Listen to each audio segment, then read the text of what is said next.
How to unmute notes on Instagram. Now, without any further ado, let's jump straight into the process. Open your Instagram app. Make sure you have already logged into your Instagram account. You will land to the home page. At the bottom, you'll find different icons. Head towards this profile icon of yours. After you land to your profile, at the top right corner, you will find 3 bars. Tap on it. Go to the option of settings.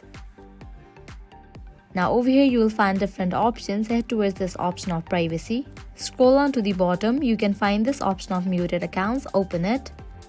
And over here you will find 2 sections as muted notes and muted post and story. Now from muted notes, select the account that you want to unmute the notes of. Here I'm gonna select this one. Now tap on this option of following. Go to the option of mute.